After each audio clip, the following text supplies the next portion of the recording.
I saw beyond the glow. I wasn't even supposed to be awake. It was a school night. I promised myself I'd get some sleep, but that wasn't happening. Lately, it just feels like sleep won't come when I need it. I lie there, in the dark, my mind chewing on every little thing. The homework I didn't finish, the messages I didn't answer, that weird look somebody gave me at lunch. It's like my brain waits for the lights to go out before it flings open the filing cabinet that's marked anxiety. And once it starts slipping through those files, I'm stuck. So, yeah, I was awake, staring at the ceiling, listening to the numbers on the clock change. 11:59, 12 o'clock, 12:01. Eventually, 12:04. And that's when my phone lit up. No ringtone, no vibration, just the screen glowing on my nightstand. I picked it up and the notification said, voicemail, unknown number. Weird, but I pressed play. The first thing I heard wasn't words. It was a hum.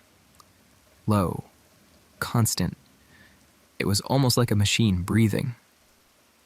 And then a voice. You've been chopped. You've been chopped. I lay there frozen. At first, I didn't even know what it meant, but it said it again and again. You've been chopped. Each time slower, like it was practicing. So here's the thing. Chopped, it's just slang. People use it at school to mean that you're ugly or that you're unattractive. And sometimes it means that you're cut out, not part of the group anymore. Like if somebody posts your picture online and the comments flood in, bro's chopped. She's chopped. That's all it takes. One word and suddenly you're defined by it. So yeah, hearing it whispered in my ear, alone in my room, it wasn't just creepy, it felt personal. Like it knew me, and it was telling me my time was over. And then the voice changed. Somehow it was more cheerful now, like a commercial. Try the skincare glow next. Donut glow makes you happy. I wish I was making that up. I mean, what the hell does that mean? Why would somebody say that in a voicemail in the middle of the night? But then the call ended. Only it kinda didn't. Because the hum, like the mechanical breathing, that was still there. Not in my phone anymore, but kinda in the air. In the room. Everywhere at once. I turned towards the window, and I saw movement. I got up on one elbow to look, and at first I thought it was a cat, some sort of dark shape under the street lamp. So I really got up to go look. I mean, on one hand, who cares about a cat, but I wasn't exactly sleeping. And it turned out it wasn't a cat. It was a raccoon, sitting under the street lamp, still, silent, watching me. Its eyes caught the light. It was almost like they glowed. It didn't look curious. It didn't seem nervous. It was almost like it was judging me. I know that sounds stupid, but I looked away for a moment, figuring I had to be half asleep. Maybe I was dreaming. But when I looked back, it hadn't moved. And it just kept watching me. After what had to be a few minutes, I realized I was basically having a staring contest with a raccoon. I fell back into bed and pulled the blankets over my head, and that hum was still there, sort of vibrating through the fabric. And what the hell with those whispers? What was going on? Chopped. Chopped. Chopped. It didn't even make sense, so I was probably half asleep and dreaming. Chopped. Over and over, until finally, I don't remember when, I either fell asleep or fell deep enough into sleep that I stopped dreaming. When I woke up the next morning, the room was gray. The sun was barely up, and the phone was still on the nightstand. I checked the window, and yeah, no raccoon outside, so maybe I just dreamt that. Like, of course it was gone. I mean, either it was a dream or, it's not just gonna hang out there watching the house. Probably just a weird messed up dream or something, right? Walking to school, I almost believed that. The air was sharp, the street lamps were turning off. The hum was replaced by cars and backpacks and morning familiarity. And then my phone buzzed. And buzzed. One message, then another, then 3 more. I pulled it out of my pocket to see what was going on. The screen lit up with texts. "You're chopped. You're chopped, dude. Chopped." Every notification was some version of the same. From friends, from numbers I didn't even recognize, all of them telling me the same thing. I stopped walking. It was kind of surreal, but also upsetting, and I really thought about throwing the phone into the bushes just so I didn't have to look at it anymore. I was ready to do it. And then I froze, because across the street, sitting on a fence rail, paws curled tight, eyes catching the morning light, was the raccoon, still watching me. And somehow, the bizarreness of that moment caught me harder than the messages, because with everyone calling me chopped, telling me I was out, telling me I was done, suddenly it felt like this raccoon might be the only one who actually cared.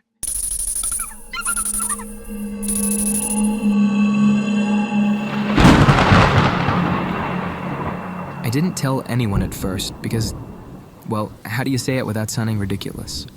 It is ridiculous. My mirror called me chopped. Not written on the glass of my mirror, not me saying it to myself in the mirror. I heard it come from my mirror. I heard it, a voice, from where the reflection lives. The first time was a Tuesday. Too early in the morning, not enough sleep. I shuffled into the bathroom, eyes half closed. I clicked on the light. The fluorescent bulb flickered twice before it caught. I reached for the faucet. Before the water even ran, I heard it. Chopped. I laughed. Not exactly because it was funny,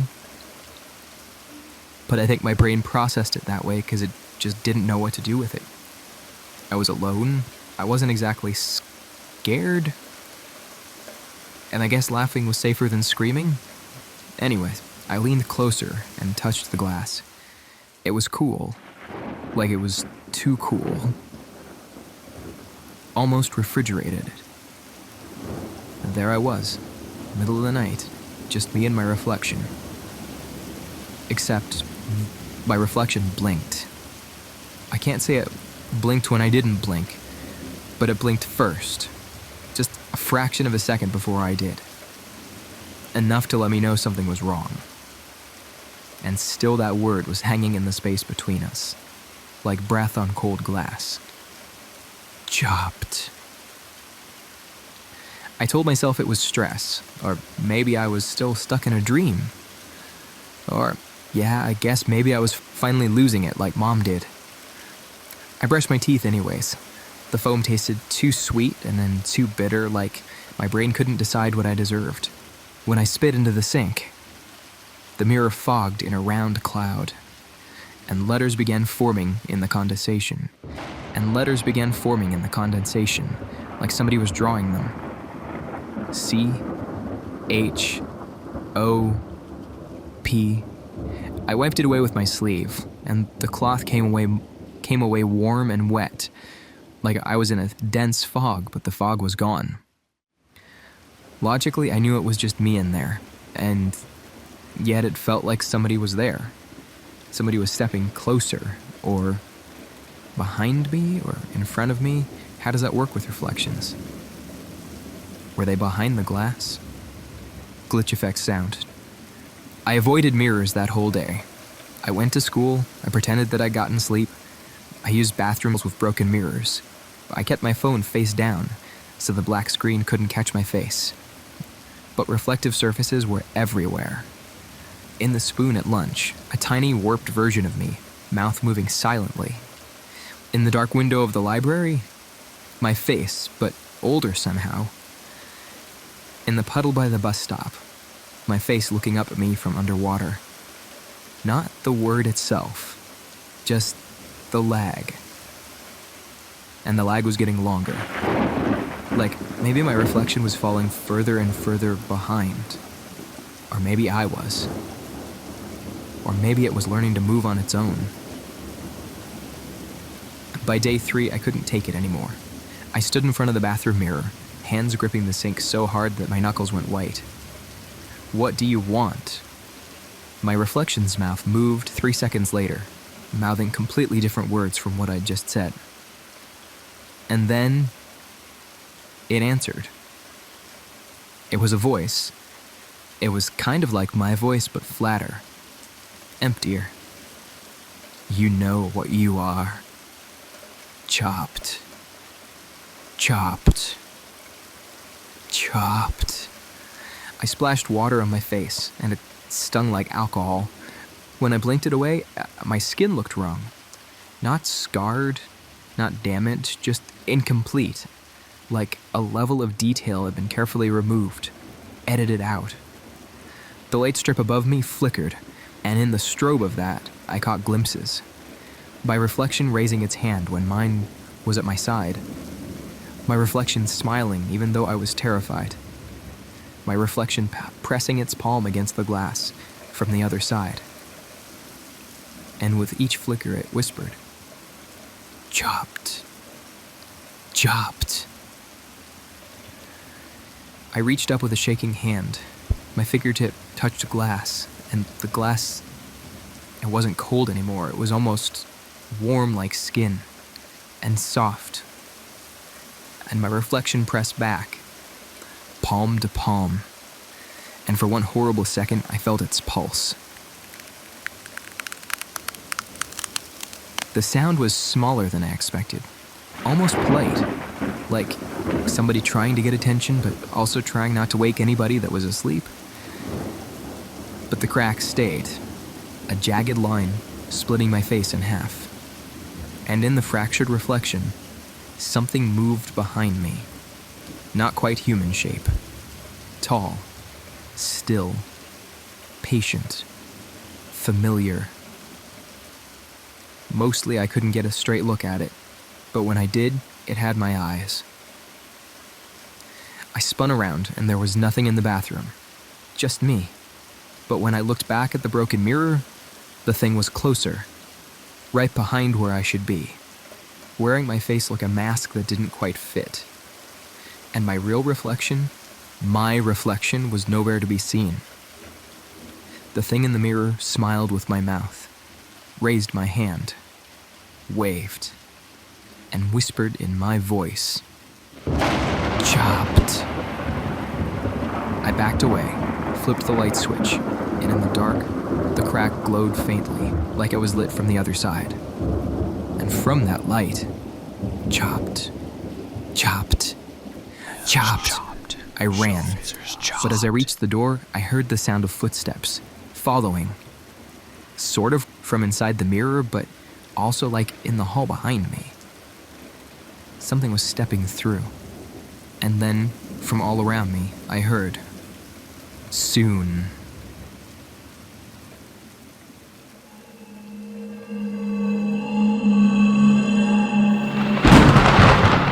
It started with one locker. I don't even remember whose it was. It could have been anyone's. But there it was, the word scratched deep into the paint. Chopped. Jagged, fresh, like someone had scraped it into the paint using a key until their hand cramped. I thought it was just graffiti, just kids being cruel, 'cause, yeah, a lot of times we are. But the next morning, there were 5 more. Different lockers, same word, same exact shape, like it had been copied again and again. I asked my friend if he'd seen it. He just shrugged and said, "Don't look at it too long. That's what they want." And he walked away. I stared at the scratches, wondering who they were supposed to be. But the more I looked, the less it felt like writing, and the more it felt like something alive. By the end of the week, the word wasn't just on lockers anymore. It spread. It spread to desks, stair rails, bathroom mirrors. Every single one looked new, but every single one was targeted. It could be in the middle of a public space, and the way they'd place it, you'd know who they were talking about. And they always managed to look like they'd been carved just a few minutes earlier, like someone was following us, scratching the word chopped wherever we went. Chopped, chopped, chopped. And that's when I started noticing it. The other problem, and probably the bigger problem. At first I thought it was just a reflection, or a trick of the light. But no. A figure at the end of the hall, head down, shoes scuffing the floor. When I blinked, it wasn't there anymore. But the next day, I saw another. By the lockers near the gym, a kid leaning against the wall. Skin gray, their eyes hollow. They looked hungry. He was staring at the scratches on a locker across the way. Not like he was reading them, like he was waiting for the letters to move. And when I stepped closer, he vanished. The more the word spread, the more I saw them. Ghost kids, wandering the halls, filling the corners, sliding between the lockers like smoke. Some walked alone, dragging their feet. Some were huddled in groups, their eyes darting around like cornered animals. All of them had that same look. Hungry. Hungry. Haunted. Desperate. They never touched me, but they watched me. Eyes wide. Eyes that wanted something. Not to scare me. Not to hurt me. Just to be seen. To be noticed. Like they've been waiting for so long for someone to look their way. One night I stayed late for practice. The halls were empty, the lights were buzzing overhead, and suddenly every window in the hallway was covered with faces, pressed against the glass from the inside. Ghost kids staring out at me, mouths open, but no sound coming out. Just eyes wide, pleading. I dropped my bag. I told myself I was imagining it, and I couldn't look. It was too much. But then my phone buzzed. One notification after another, then another. All of them said the same thing. Chopped. I was overwhelmed. I wanted to cry, to scream, and they just kept coming. When I looked up from the screen, the hallway was full. Every ghost I had ever glimpsed. 1,000 more that I'd never seen. All of them standing there, lined up, along the hall, against the lockers, every nook and cranny. They were all there, staring at me, their eyes so desperate and so empty.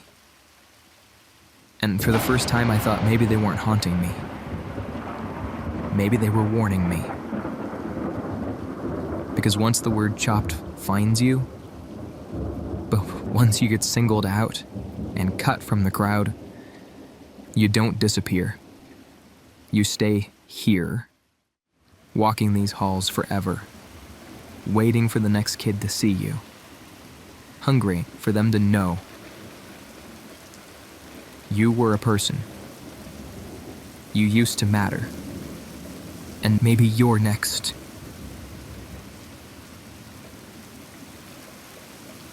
Sometimes, when I can't sleep at night, These are the stories that I find.